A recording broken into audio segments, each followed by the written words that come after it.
Our topic for today extends the idea of proof by contradiction that we talked about last time, so let's begin by thinking a bit more about what is going on when we apply our proof by contradiction template. If we apply our proof by contradiction template to this claim, then we'll begin by assuming our hypothesis that we have an even integer and the negation of our conclusion, that that integer plus 1 is odd.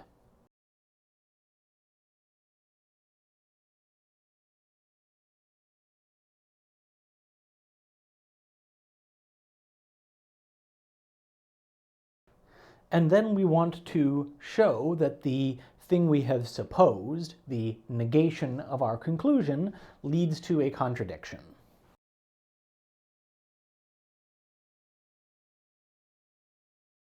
One way to think about what we're doing here is that when we say suppose towards contradiction, we're thinking about a hypothetical counterexample to our claim. If we had an even integer x, where x plus 1 was not odd, then we would have a counterexample, so the claim would be false.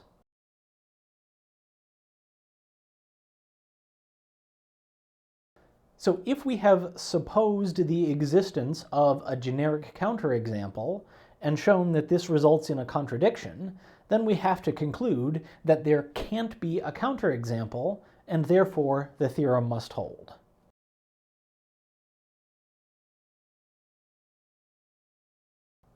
Our topic for today, proof by smallest counterexample, operates similarly by hypothesizing the existence of a counterexample and showing that this is contradictory.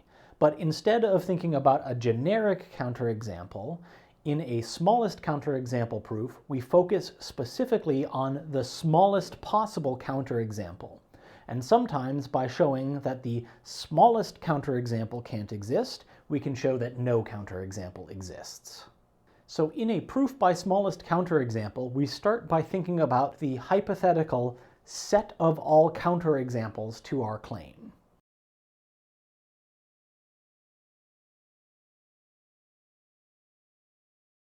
We call this set of all counterexamples x, and if we can show that x is empty, then that means that there are no counterexamples to the claim, and so it must be true.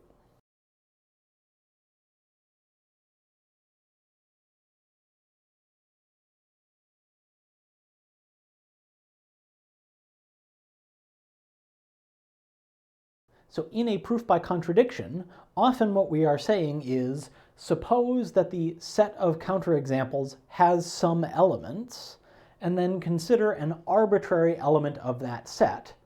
And such an element existing leads us to a contradiction, which means that the set must be empty.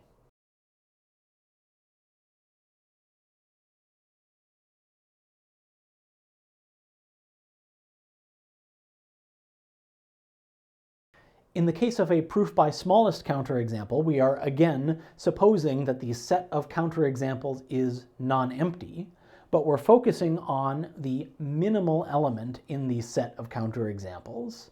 And by showing that the existence of a smallest counterexample leads to a contradiction, we can, under the right conditions, conclude that the set of counterexamples must be empty, and therefore the theorem must hold. This leads us to a proof template, and it's a long one, so I'll erase to make room.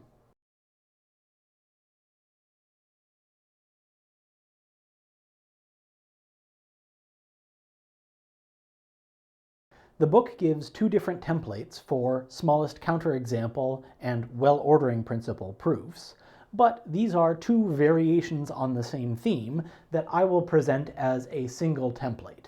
But you are welcome to apply either of the individual templates in the book if that makes more sense for you. As we've said, this starts off like a proof by contradiction.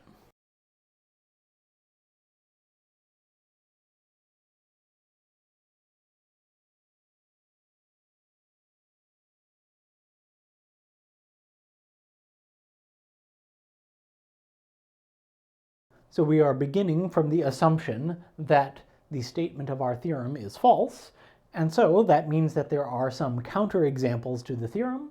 So we are hypothesizing that there is a non-empty set of counterexamples.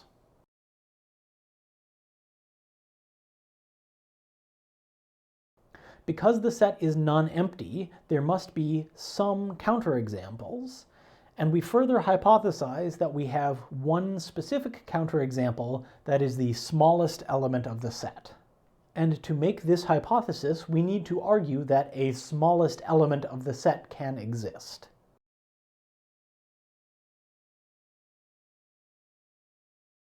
Sometimes this will seem like a trivial step, but it's actually critically important, and it's the reason why the book gives two separate templates. They first explain the idea of a smallest counterexample proof, and then they separately show you the easiest way of arguing that a smallest counterexample could exist.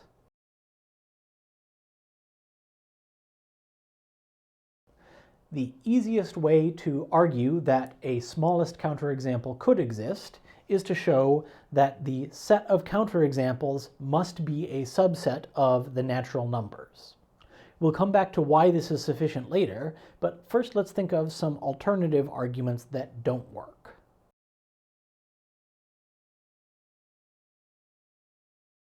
Showing that your set of counterexamples is a subset of the integers is insufficient for this step, because for any given integer, I can always find a smaller integer by going more negative.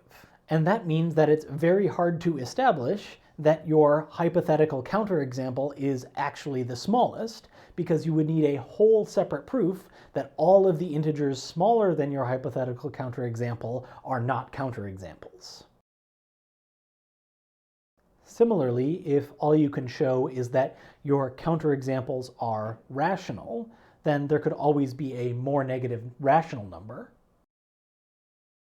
But even if we can restrict our counterexamples to the positive rational numbers, it's always possible for any given positive rational to find a smaller positive rational, because we can always just make the denominator bigger. The book goes into a couple of specific examples where having a set of possible counterexamples that are integers or rationals can go wrong with the assumptions that we're going to make subsequently. So I encourage you to read through both of those examples in the book and convince yourself that the integers or the rationals won't work for our assumptions, and ask any questions that you have about that. Because our eventual goal is to show that there isn't a smallest counterexample, once we have established that the type of things that could be counterexamples allow for the possibility of a smallest counterexample, our next step is to show that the very smallest candidate isn't a counterexample. And this is called the basis step.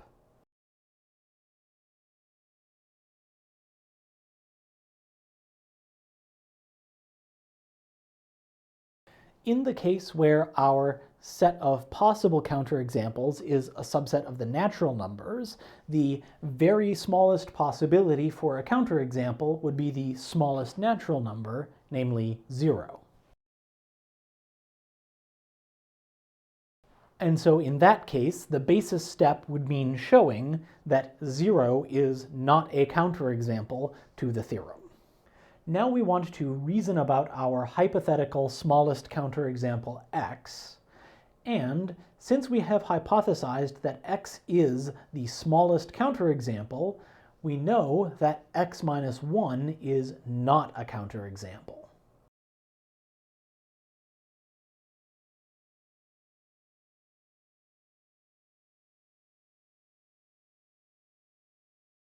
Then our goal is to use the fact that x minus 1 is not a counterexample to argue that x must also not be a counterexample. And this gives us our contradiction.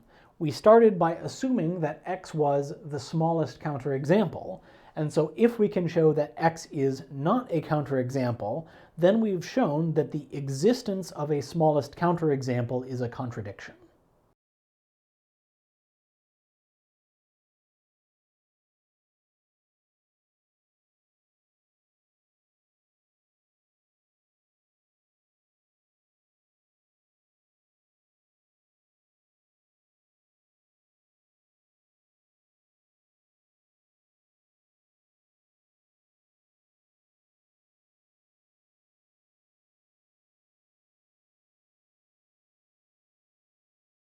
So there's a lot going on here, but the key idea is that we are assuming the existence of a smallest counterexample and showing that that's contradictory, and from that concluding that there can be no counterexamples, so the statement must be true.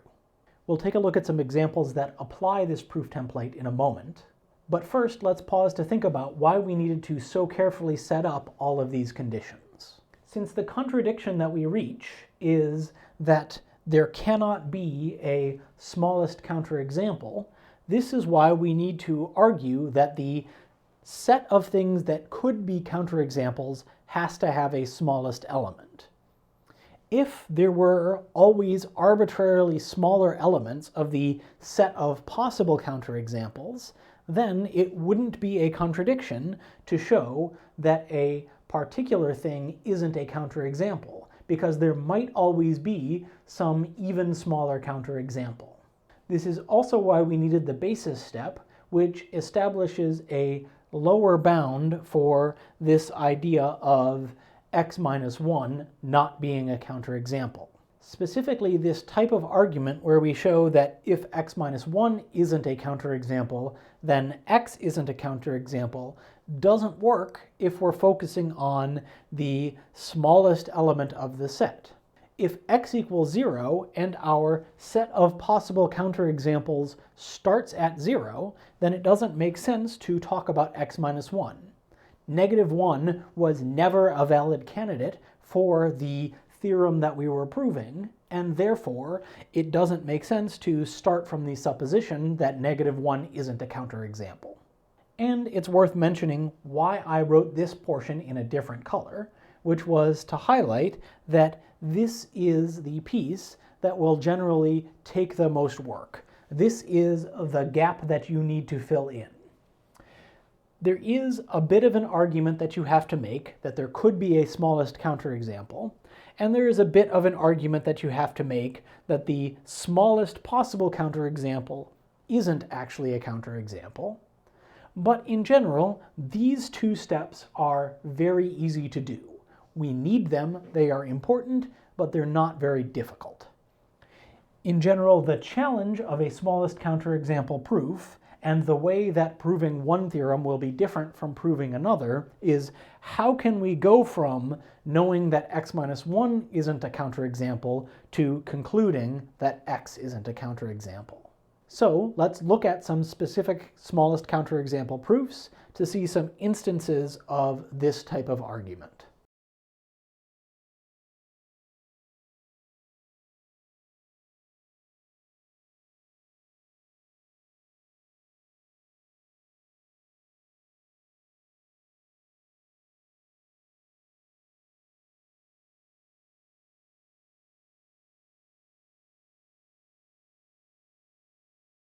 On the first homework, you were asked to make a conjecture about the sum of the first n odd integers.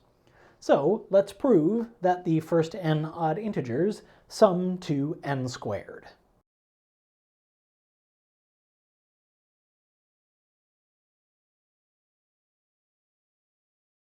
So if the theorem is false, then there must be some positive integers that are counterexamples, where summing up the first n odd numbers doesn't give you n squared. So let's call the set of counterexamples x.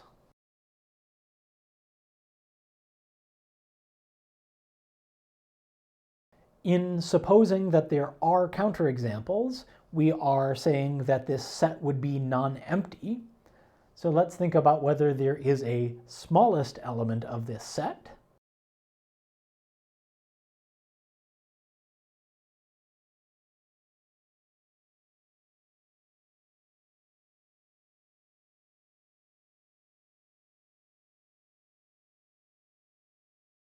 So our argument that there must be some smallest counterexample is just that all of the things to which the theorem applies are natural numbers, and so our set of counterexamples must be a subset of the natural numbers.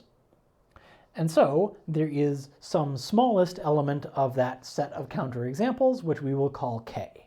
And for that counterexample k, the sum of odd numbers is not equal to k squared. Now we need a basis step showing that k can't be the smallest possible counterexample. Since our theorem only holds for integers greater than 0, the smallest possible counterexample is 1, so we need to show that 1 is not a counterexample.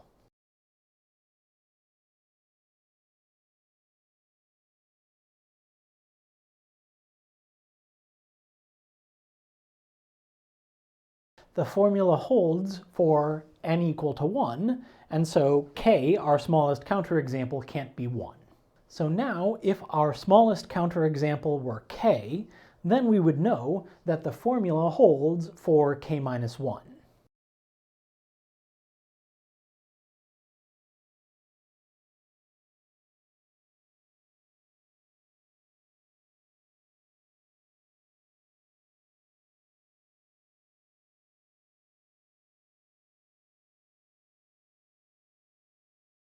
So we need that k minus 1 is greater than 0 for the conditions of the theorem to even apply. And because k minus 1 is less than k, and k is the first counterexample, the formula must still hold at k minus 1. So when we plug in k minus 1 to the formula, we get that this sum is equal to k minus 1 squared. And I will emphasize that we plugged in k minus 1 for the formula by changing the color here. So now our goal is to use the fact that k minus 1 wasn't a counterexample to show that k also isn't a counterexample. That means that we want to use this formula that holds for k minus 1 and do some algebra to show that the formula also holds for k. So if we think about this sum here, we are adding up odd numbers up through the k minus first odd number, which is 2 times k minus 1 minus 1. If we want to instead add up the first k odd numbers, then we need one more odd number, which would be 2 times k minus 1. So let's add that kth odd number to both sides of this formula and see what we get.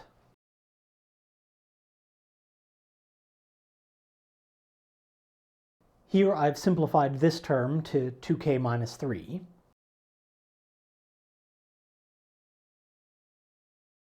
So now on the left-hand side we have the sum of the first k odd numbers, and I'll move this over a bit to make room to expand the right.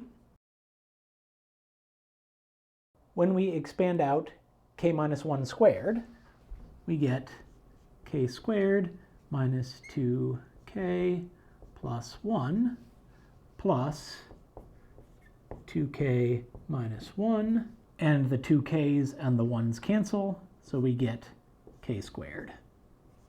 And again, I will change the color here. So now, by algebraic manipulation, we've shown that if the formula holds for k minus 1, then the formula will also hold for k.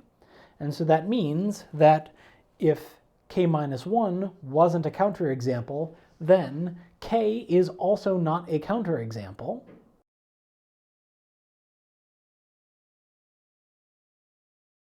And this contradicts our assumption that k was the smallest element of the set of counterexamples. So because the existence of a smallest element of the set is contradictory, and the set could have had a smallest element if it had any elements, we are left to conclude that the set of counterexamples is empty, and therefore the theorem must hold for all positive integers.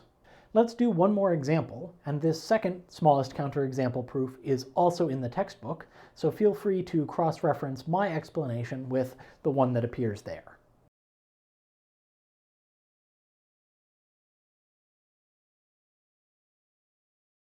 I'm guessing that most of you have seen the Fibonacci numbers before, but in case you haven't, we start with 1, 1, and then every subsequent number is the sum of the two previous. 1 plus 1 gives us 2, 1 plus 2 gives us 3, 2 plus 3 gives us 5, and so on.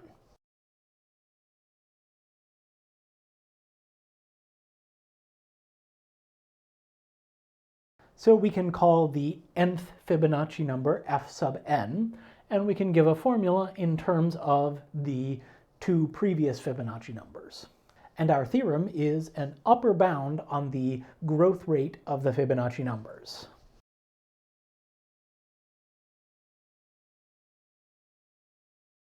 That is, the nth Fibonacci number will be less than or equal to 1.7 raised to the n.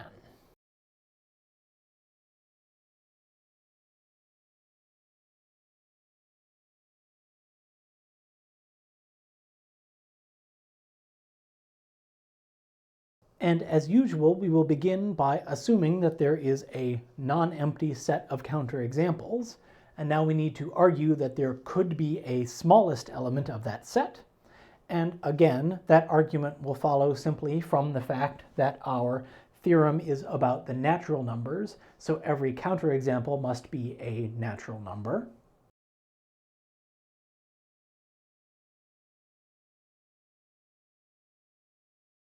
Now, as our basis step, we need to show that y cannot be the smallest possible counterexample. 1.7 to the 0 gives us 1, which is at least the 0th Fibonacci number, so 0 is not a counterexample. And 1 is also not a counterexample.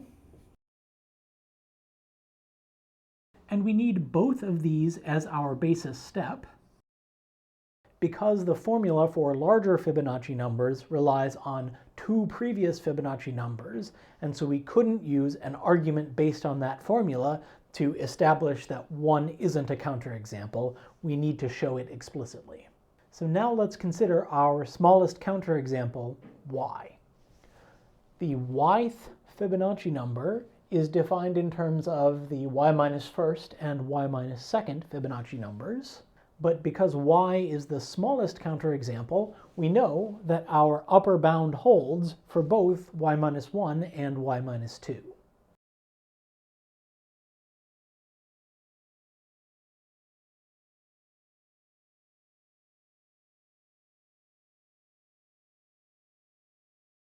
So now we can express the yth Fibonacci number in terms of the y minus first and y minus second, and use our upper bounds on those, which come from the fact that they are not counterexamples, to show that the yth Fibonacci number also can't be a counterexample.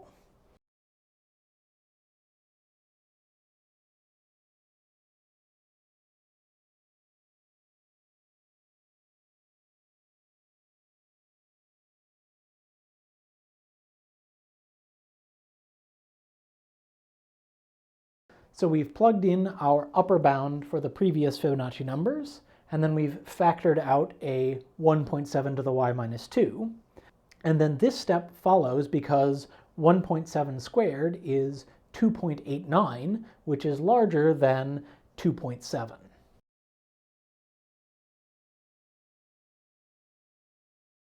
But now we can add the exponents, and this is equal to 1.7 to the y. And now we have an upper bound on the yth Fibonacci number of 1.7 to the y, which means that y is not a counterexample.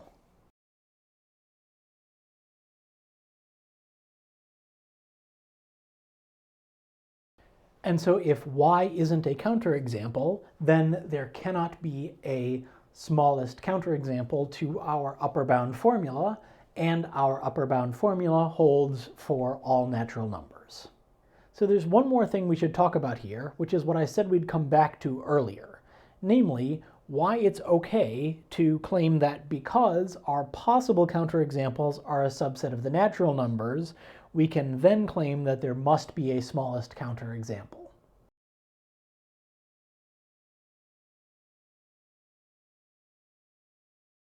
Even though I said we'd come back to this, I can't actually prove it to you. It's just an axiom. We call that axiom the well-ordering principle, which is stated as follows.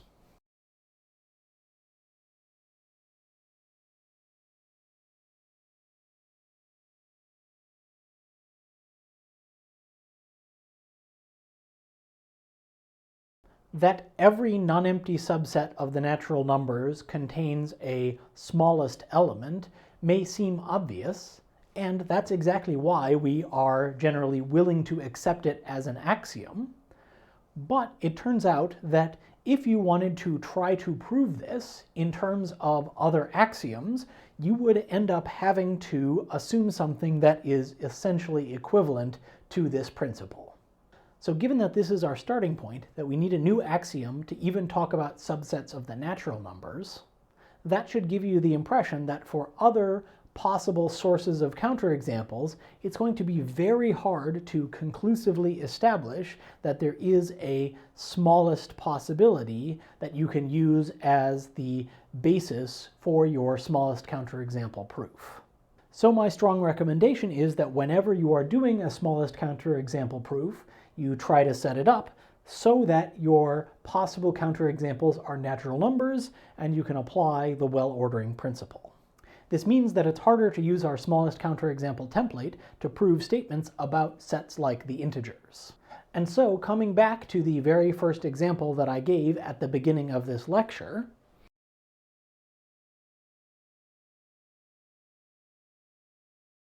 we can't directly prove this statement about the integers using a smallest counterexample proof. Instead, what we would want to do is restrict the statement to apply only to the natural numbers. Then we could use our smallest counterexample template to prove this statement, and then we could separately prove a statement about the negative integers, and we could do that using our proof for the natural numbers as a starting point. And the book gives an example of this style of proof, starting from a smallest counterexample on the natural numbers, and then applying similar reasoning to the negative integers to show that every integer must be even or odd.